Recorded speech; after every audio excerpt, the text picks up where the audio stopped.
Good morning, cult members, and welcome to the Pop Culture Cult. I'm Sean. I'm Janice. And this is episode 12 of TV Time. TV Time. Where we talk the best we can about TV stuff that we're watching. Right. And we have a review for a show that's been out for a month and a half. So we're going to do our best to get caught up. We have a couple of news things we want to get to. One that's really big in our house, and so we might spend a couple more minutes on that. We ask that you guys subscribe to the channel and follow us on all of our social media stuff, which is all going to be in the description, but subscribe to the channel. That's important. Let's start off with the Grand Tour on Amazon returns January 18th. Now, if you don't know what the Grand Tour is, it's the three guys who got fired from Top Gear from the BBC. Yep. And Amazon said, here's $1 gazillion, go film your show. To be fair, Jeremy Clarkson got fired. Yeah, that's true. And That's Hammond true. and May went, we're coming with you. And the head producer too. Oh, and the yeah. But this series is like, we love Top Gear and we love the Grand Tour, and they're starting on January 18th on Amazon Prime. And then they announced this last week too that they are going to do a season 4. The thought was that they were only going to do 3 seasons. Right. And then Amazon is, I guess, so happy with it that they're going to do a season 4. Yeah. They're going to change some things for season 4. They do this big tent, and they travel around the world with this giant tent and do live studio audience stuff. Yeah, well, the first season they traveled around the world, but then this last season they were just on Clarkson's land. Yeah, because he lives on a big farm thing out in the country. And I wonder if they're going to do that kind of thing in season 3. But season 4, they're getting rid of the tent completely. Yeah, okay. So I find that a little interesting. But it's a cool show if you're into cars. It's a car show, but really it's about 3 friends traveling the world is really what the show is about. And doing things you're like, this is such a bad idea.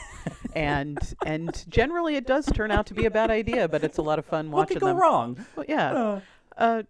May will just fall off a horse in the middle of the Sahara Desert, and they'll have to have a concussion. air vacuum out.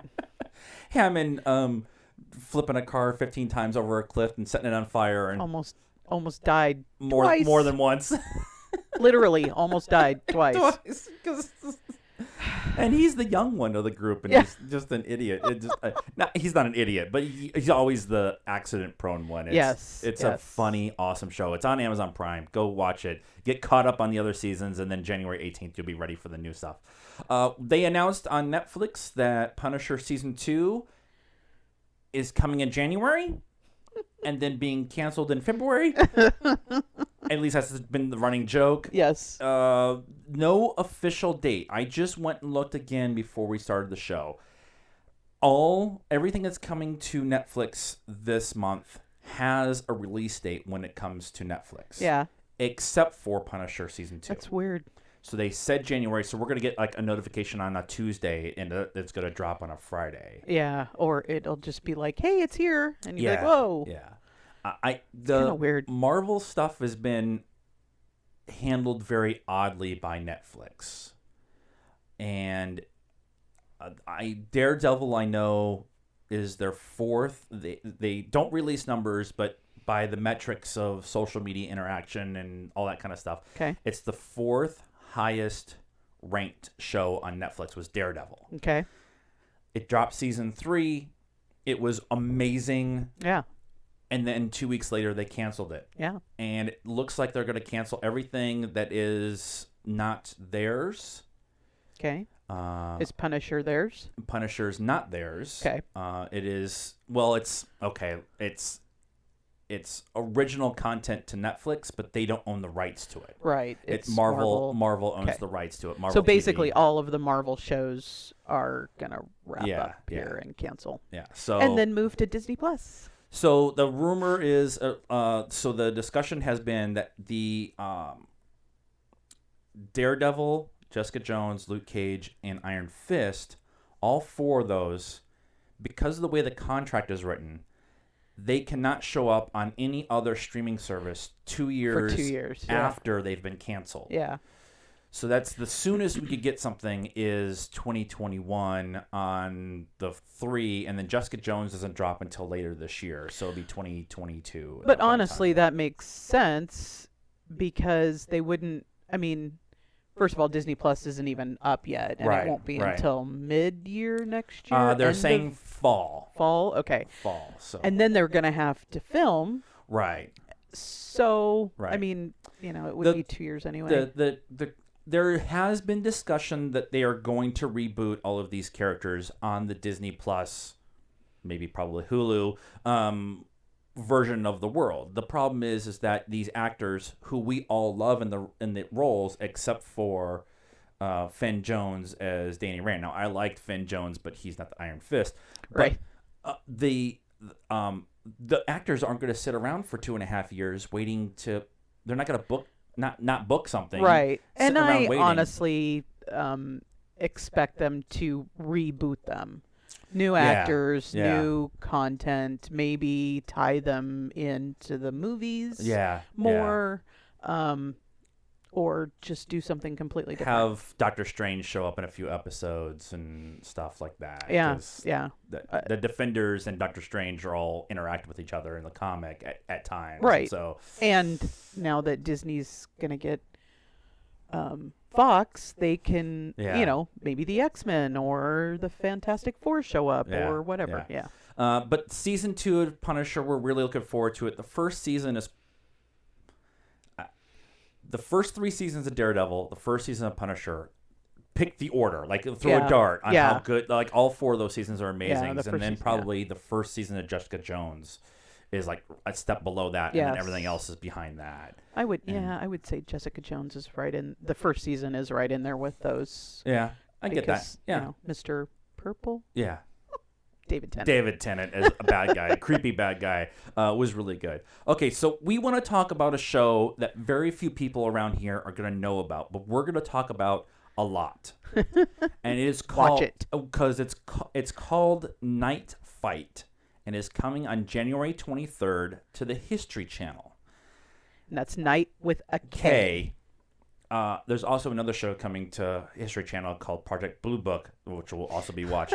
Night Fight is a reality-based TV show about the Armored Combat League.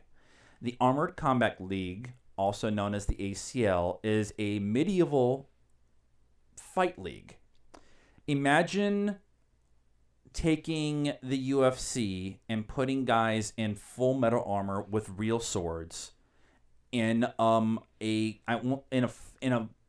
fenced area. I won't say a Right. cage because there's there's different aspects, and they have real on 5-on-5, 16-on-16, 50-on-50 battles. Right.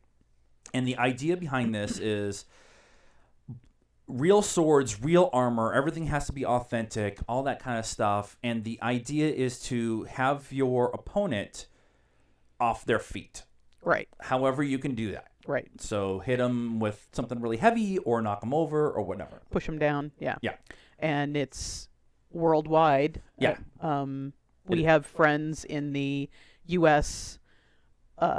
League. There's different regions, right? Yeah. And then that all constitutes the U.S. team, and they go to other countries and compete against other teams. They have like a team from Japan and a team from Germany, and yeah. There's a Mexican team. There's a Canadian team. There's a British team that's actually very good. There's a Polish team. So all these teams train all year and then convene once a year in the spring somewhere, usually in Europe. Yeah. Now, last year it was in Scotland. Next year it's going to be, I believe, in Kiev for the World Championships. And this show is about the American team. Yep. Training, getting ready, all the travel they have to do. It's probably going to be centered around Jay and Andre, who are the American leads. They were kind of the ones who started the league as a whole. They were all of the guys, most of the guys on this have been part of another medieval reenactment group that we were a part of, and then they went to a live steel group that was called Battle of Nations, and they really didn't like. They felt that there was a better opportunity than Battle of Nations, and so they started this Armored Combat League, Right. and now it's become a worldwide organization, and they're going to have a show on History Channel, which is amazing. Yes. Jay is an awesome, awesome dude. Andre, we see once a year. I get to talk to him, former Marine, really like deadpan, really awesome guy. Yeah. My mentor is on the American team, has led the 16-on-16 team a couple of times. Our friends Bill and Simon are on the A team for the 5-on-5 team. They have been the cornerstone of the they call themselves the Screaming Eagles or something like that. I cannot remember. It's Eagles something. But they are the number one team for the Americans, and they've placed the 5-man team is placed in the top 3 every year since the beginning. Yeah. And that large part of that is because of Bill and Simon. Yeah. Bill is 2 of me, and like 2 of me, like muscle wise. He's Yeah. just a big dude. And it's not choreographed. It's not. I mean, Nope. full on. People get. It was Bill, right? That they were grappling, whatever. And Simon. Was it Simon? Simon's helmet popped off. And his helmet popped off, and the guy was in the middle of a swing and actually hit him in the head. Yeah. And he was in a foreign country about to get on a plane with a concussion in the hospital. So stuff happens. Yeah, it is a full speed, as hard as you possibly can style of fighting with real swords and real axes and stuff. Now they're blunted, and they're dulled, so they're not, and the armor requirements are super strict. Right, but you can still get in between. I mean, I think somebody lost a finger one time because it got in between. You know, but stuff can still happen.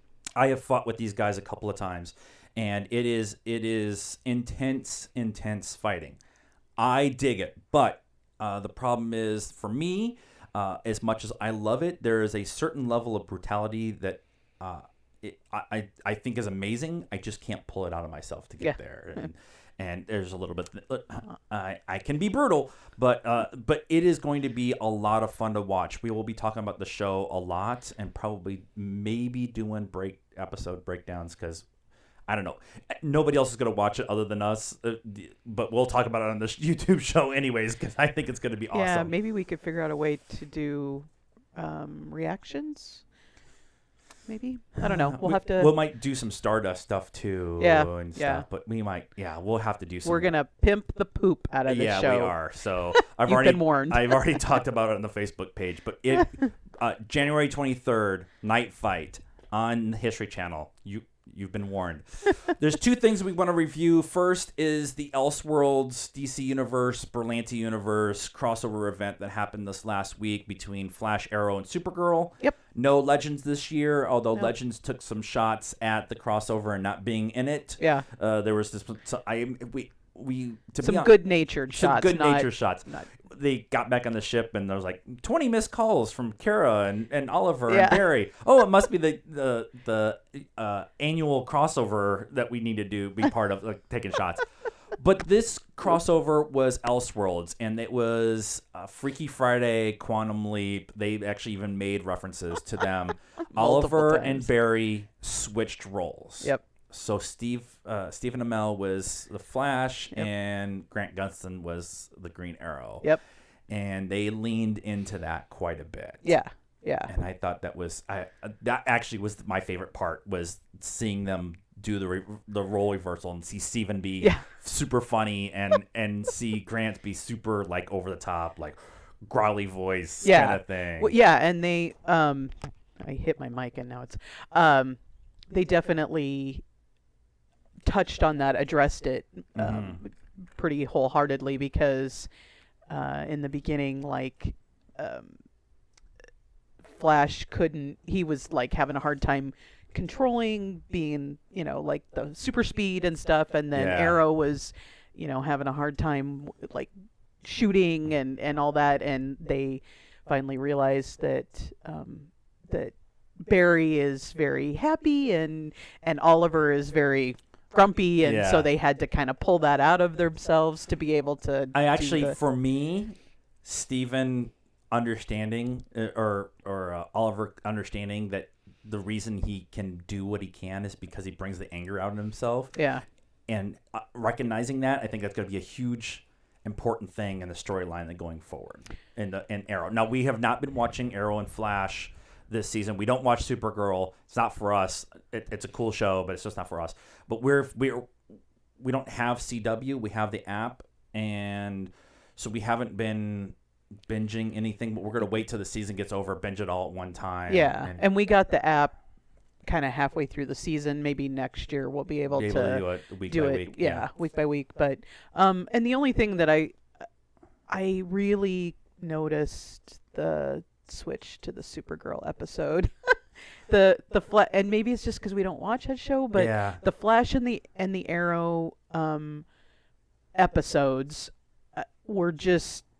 I mean, you can kind of tell the difference in the two, but I really felt that they flowed from one to the other, and I felt a very jarring difference when it moved to the Supergirl episode. And maybe, I don't know. I wish they'd just do Legends and not do Supergirl. I don't mind her character, and I didn't mind Superman and Lois Lane's characters. I didn't mind the characters. It just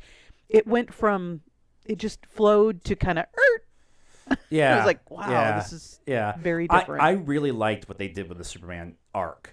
Yeah, and bringing Superman in. I really liked Batwoman in the Green Arrow episode. That was really well done. Going to Gotham, talking about Batman. Talking about why he's not been around, and all the bad guys in the hallway. Arkham.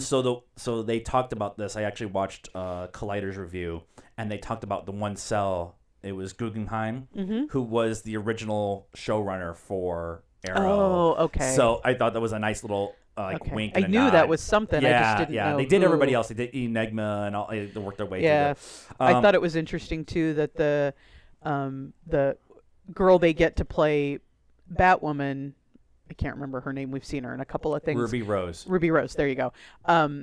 Looks just like the girl that plays Catwoman. Oh my God! I had her name and now it's gone. Anyway, that looks just like her in Gotham. Anyways, anyways, yes, I agree. There's been some call for Batwoman to get her own series, and although with Ruby Rose, which I think would be cool, like they did Black Lightning. The first season was like 10 or 12 episodes. I was going to say not. It would be 50 cool. episodes. I personally think the Superman Lois Lane 10 episode arc would be I think would be cool to see with them, because they're already established in this universe and everything, and have what they kind of, not trying to spoil it, but they set up something in there with the two of them moving forward. I think is really cool. Now, I think that show would be awesome. One of the things they did do, though, and this is not a spoiler because it's been all over the internet, is next season's crossover is Crisis on Infinite Earths. Yeah. And there may, non-spoiler, they may have set up something. I have seen some things that make me think that that's actually going to happen. You know what I'm talking about, right? Yeah. The thing. Yeah, the thing. And the thing. I honestly think that's going to happen, which has wide implications for the larger Berlanti Arrowverse. Yeah, I think CW and Berlanti are gonna. They need to figure out. Arrow's been what, 7, This 8 is seasons? 7th season, yeah. Flash is they- on 5. They need to start thinking about wrapping those up. I mean, it's the CW, and they'll, Supernatural's on what, season 50, and Vampire Diaries is on season 40. The Vampire Diaries finally went away. But all right, but they are the king of running a series to the ground. Right. So, but I don't know that Grant and Steven want to keep doing this for the rest of their lives. They might be interested in starting to do some other things. So they need to start thinking couple 3-4 years in the future and how they're gonna continue it on. I like the idea of expanding the universe more and more and more, and bringing in. I mean, it happens in the comics, so we're not spoiling anything. But if you understand what we're talking about, you understand what's going on. So I liked this crossover. I think I liked last year's better, but this one was really good. This one was smaller, which they said it was going to be. It was going to be smaller. This is more of a setup for next year's. I think is going to be really big with the Infinite Earths, and I really liked. After thinking about it, I liked the final fight in the Supergirl episode. With everything that happened in that, I really think that was really well done. The CG was really well done for a TV show. Knowing that they just finished filming that like a month and a half ago, and they were able to do all the CGI and make it look really pretty good. I was pretty impressed with that. So, so go watch it. It's on the CW app.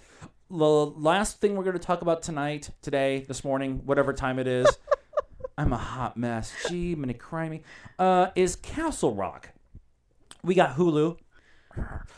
Finally, we're 4 episodes into Runaways, and we're gonna finish Runaways and then do season 2 when it drops on the 21st.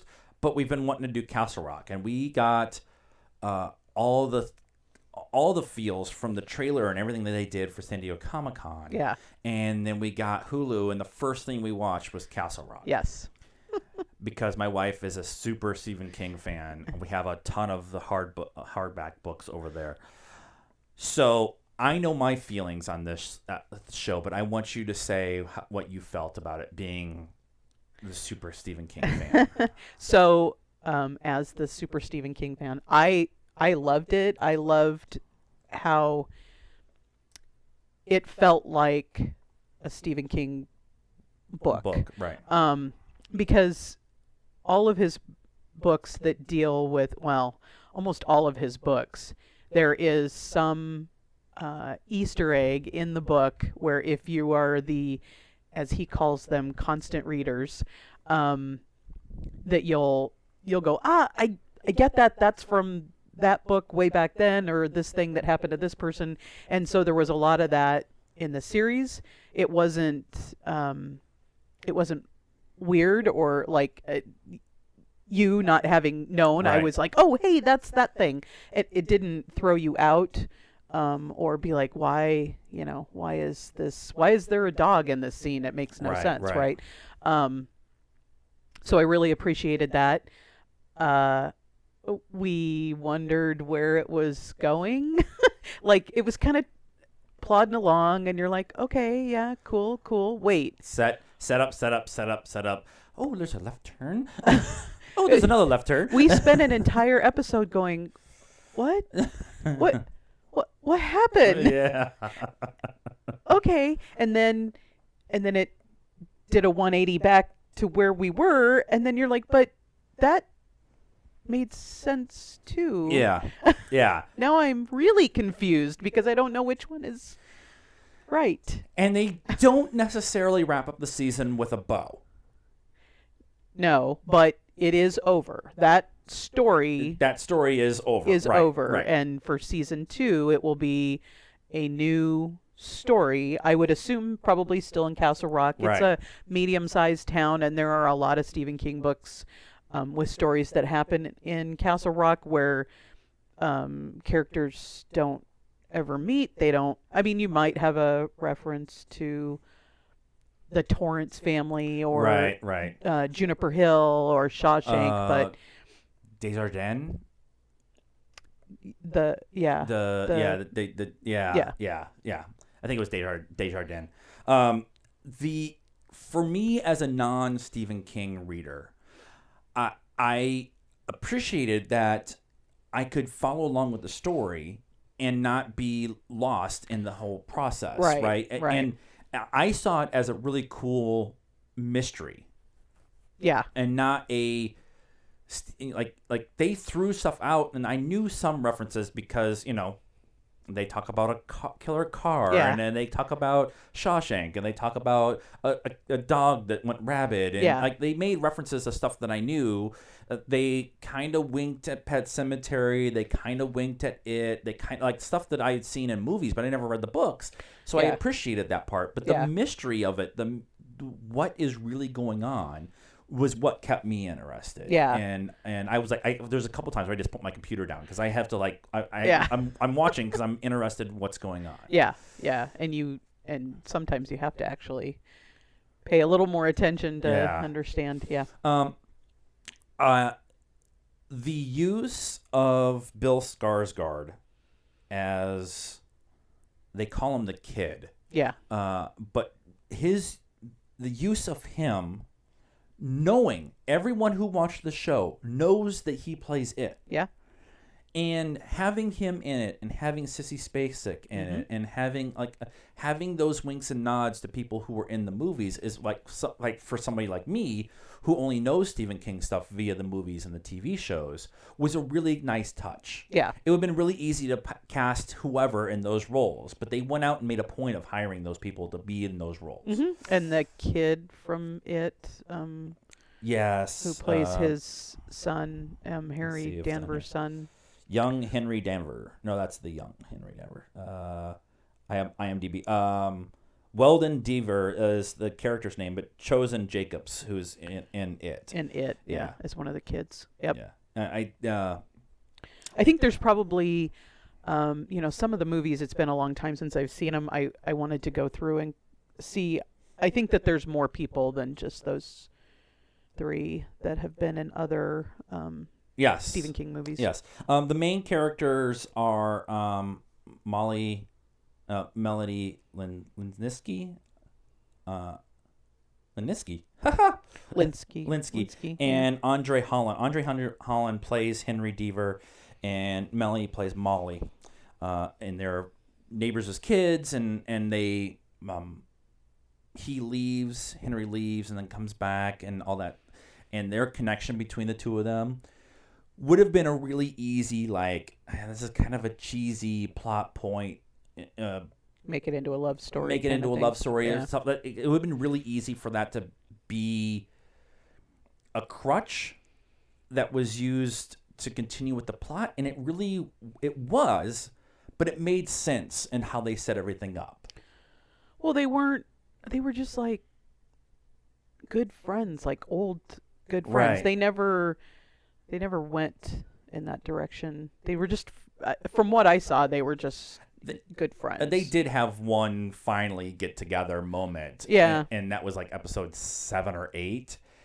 But it made sense. It wasn't like a forced plot point. Yeah. And that was what I always struggle when they force a romantic relationship in a show like this. Yeah. It made sense. They had a connection.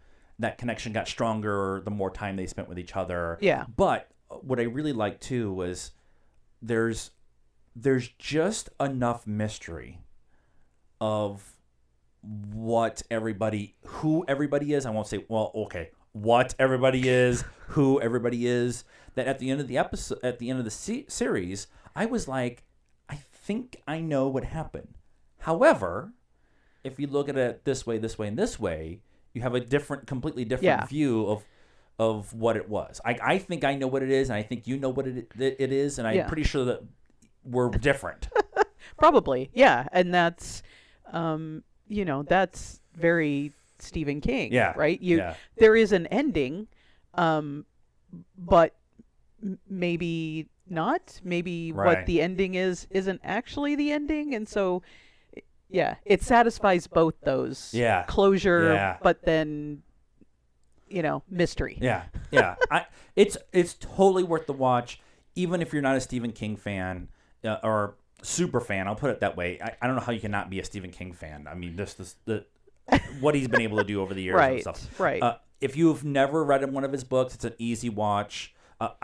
You can watch along. I won't say it's an easy watch because it's a pay attention show. Yeah, it's not Legion or Maniac kind of pay attention. No, but there is a lot of stuff going on. If you're not a Stephen King fan, you're still going to get what's going on. Yeah. If you are a mild Stephen King fan, you'll get a couple of Easter eggs that you recognize, and if you're a hardcore Stephen King fan, you'll get even more Easter eggs that you recognize. And then go watch all the episode. Breakdowns, only 3 or 4 minutes or whatever, and you'll go back and you're like, oh, okay, that makes more sense and stuff.